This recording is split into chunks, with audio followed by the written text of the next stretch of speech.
Welcome to Three Crosses Farrier Company. I'm Caleb, and we're going to be walking you through trimming one of my favorite horses. This is Lakota.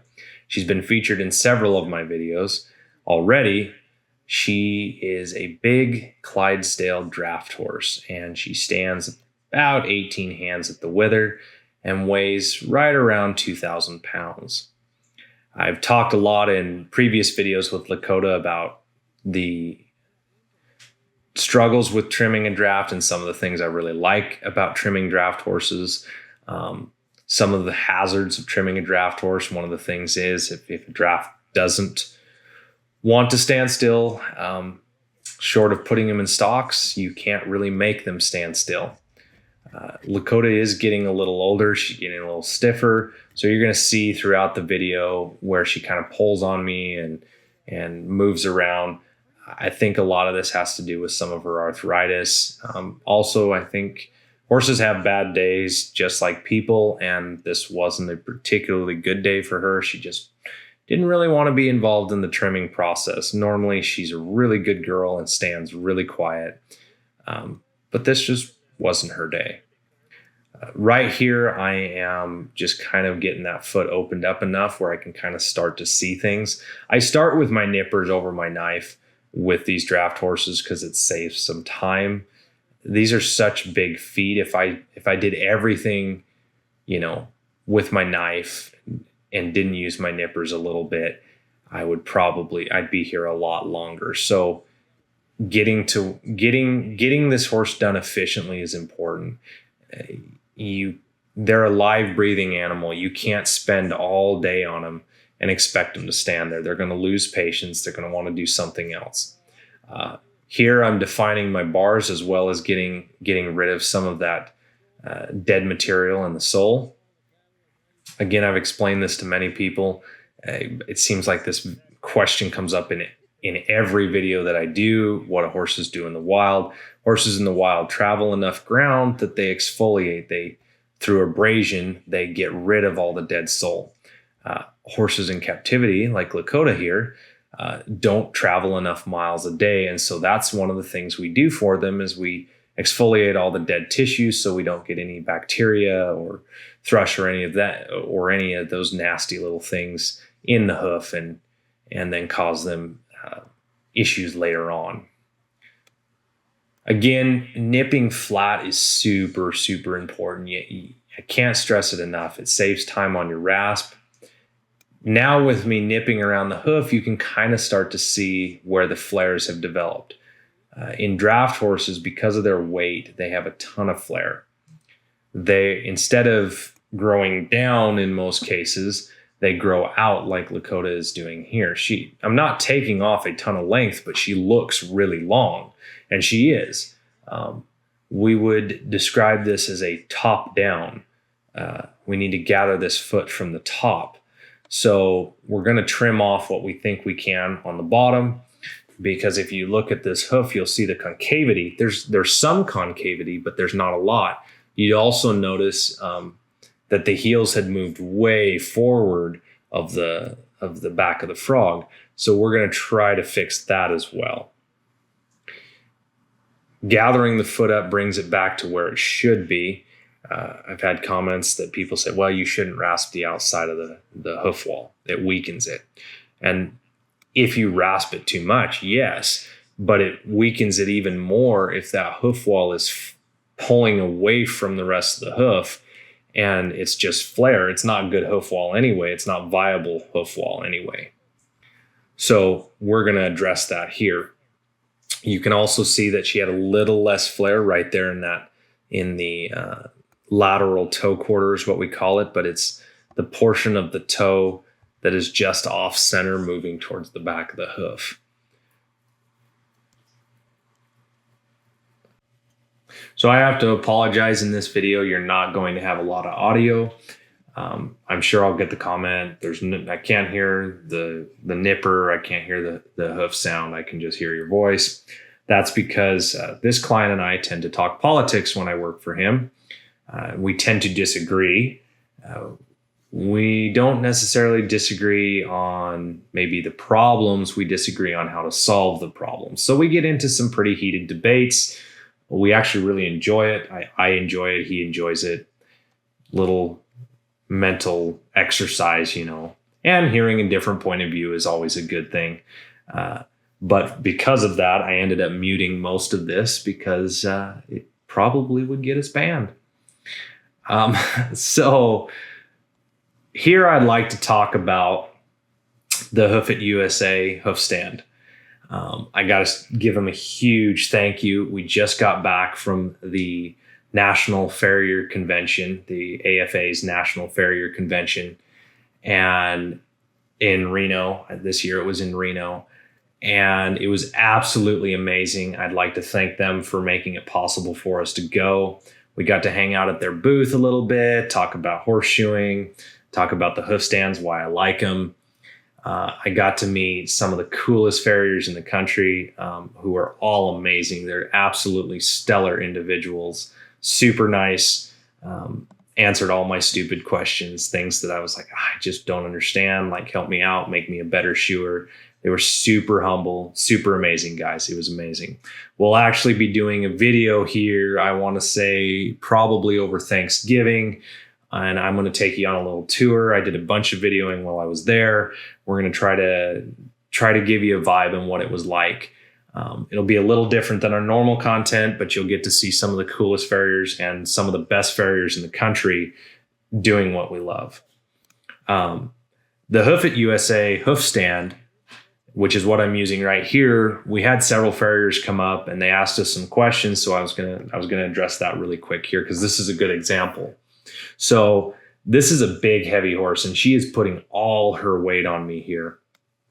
The Hoofit USA hoof stand uses it's basically a bicycle clamp to hold the post in place, unlike like the hoof jack, which uses a screw that you screw into the post. And I have had issues with that post, that screw, not holding and then stripping the cradle, the post cradle, and eventually bending the screw, and then it won't screw in and out. Hoofit USA's design, not only does it hold up a horse like this that's being really, really, really heavy, it actually does more than that. It's super easy to undo. It doesn't strip out. It's a great design. I happen to really like it. So that's my little ad plug. But again, thank you, Hoofit USA, for allowing us to go to the AFA. And we'll have a new video on that here soon. You'll see that I'm doing what I'm addressing from the top, the flare, and addressing the long hoof from the top. So she wasn't super long on the bottom, but she's definitely super long on top. You would, if you set the foot down before I address the foot, you'd go, God, that looks really long. That doesn't look right. And you're correct, because she's growing out, not so much as down. So we still have to address flare and distortion from the top. You can see here where it's kind of rounding up. That's some flare. That's where the hoof wall was actually pulling away from the lamini. And the only way to fix that is getting rid of that flare. She's really, really leaning on me here. I'm using all my weight to hold her in place. This really makes you realize you need to work out, do something to be a little healthier. Because this kind of horse, it will take it out of you quickly, and you'll be sitting there breathing hard. Rasping is all cardio for competitions and things like that. Like shoeing competitions, you can't use power tools in some of them. And so you actually have to do everything, rasp the shoe, everything with the rasp. And so you definitely have to be in shape to do this. That's a subject I haven't really covered before. One thing about shoeing horses is if you want to do this long term and you want to keep up with it, you have to eat healthy. You have to take care of yourself, because basically as a farrier, you're selling your body to do this job. And trust me, you only get to do so many horses before your body says you can't do anymore. So a lot of guys will tell you, don't do bad horses. Don't do things that are going to get you hurt, because you're not going to get a do-over. You get what you get. You take care of yourself. I don't think clients sometimes realize that, how physically demanding this job is. And a big one is keeping your weight down. You're bent over. If you have a bunch of extra weight, that's more wear and tear on your back and your tendons and your muscles. I have issues. My back is great. I get that question. Doesn't this hurt your back? Actually, my back does fine. It's my knees and ankles that hurt usually. Again, same process here. We're getting rid of all the dead tissue in the bottom of the hoof. We're defining the bars.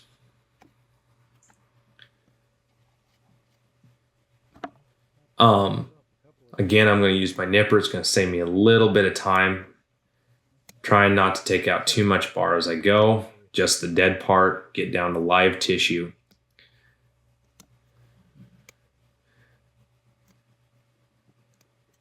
There we go. This just kind of gets me a benchmark. These are landmarks. So if you can see your bars, that gives you an idea where the rest of the hoof lays, where your frog lays. You use all of these things to determine how much of the foot you can take off. And if you look at where our bars are, and then if you look at where our heels are a good inch in front of the widest part of the frog. And we need those heels to be back at the widest point of the frog, not an inch in front of it. So with our trim, that's one of the things that we're going to assess. People ask, well, how do you know how much to take? That is how we know. We use those landmarks, those reference points, to tell us what we can take off. If you look, you can see just a little line. Now I'm using that line as a guide point. You can see it right under my nippers, right kind of off the side. Watch my nippers right there. You can see that line. I'm kind of just following that line around. That's your benchmark, or your reference point, if you will. Again, now you're going to see I'm going to take the heels back.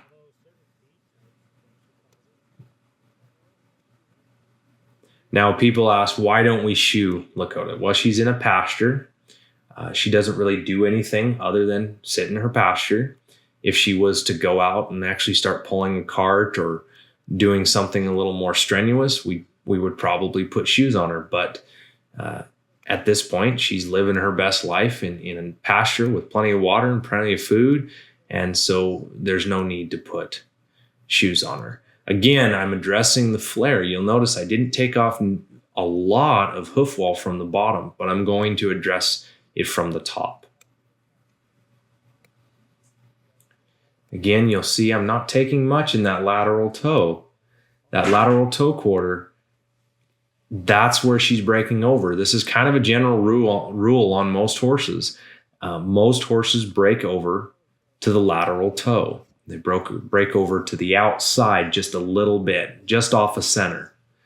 And this is pretty accurate across the board. There's a few exceptions to the rule, but not many. Again, run your rasp nice and flat. The flatter you keep that rasp, the better your trim's going to come out and the less work you're going to have to do. If you were putting a shoe on it, it needs to be flat. Going to just take that. See, going to pick that little bit of hook up. And now we're going to finish the top. Again, I use saran wrap. It's what I have in the truck. I've used vet wrap. I've used all kinds of tape, duct tape, all kinds of stuff. But saran wrap seems to be the best thing, mostly because it's on my truck and I can wrap it like this and it's not a big deal. It's not super expensive and it holds the feathers out of the way.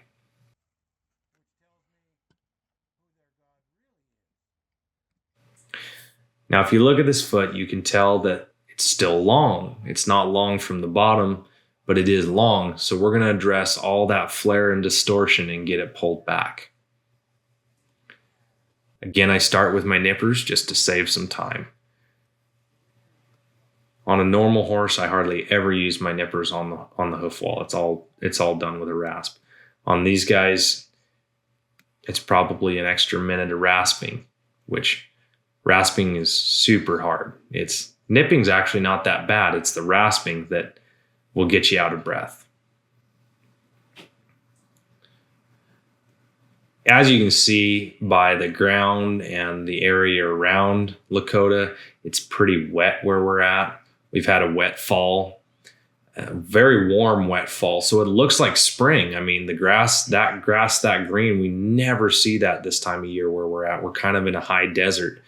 So it's been interesting because a lot of the horses that I do, this time of year, it's usually dry and their hooves are not super distorted because it's been super hard.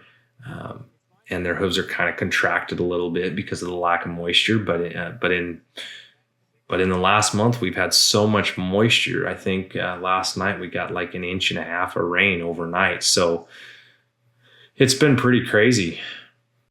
The environment that the horse lives in has a lot to do with the hoof health. Generally speaking, the wetter the environment is, the poorer the health of the hoof is. Horses generally do best in arid climates, like dry climates. This is why they do so well on the plains. In the toe, you'll see that, again, you'll see to the outside, there's not quite as much distortion. I swap sides to get a little bit better angle on that outside, so I can work all the way back to the heel. But again, you can still see that there's still some pretty good flare right there. You can see it kind of bowing out away from the hoof.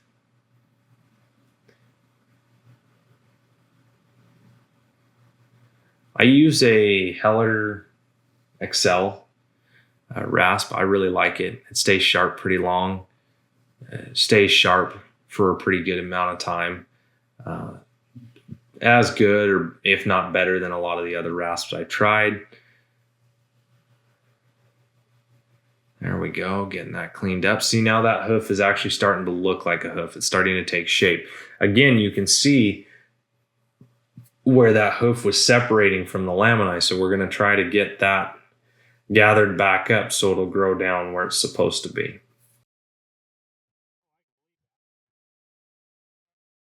And that should about do it for today. Hope you all enjoyed the video. Like and subscribe. Let us know what you think in the comments. And stay tuned for that video on the AFA National Convention.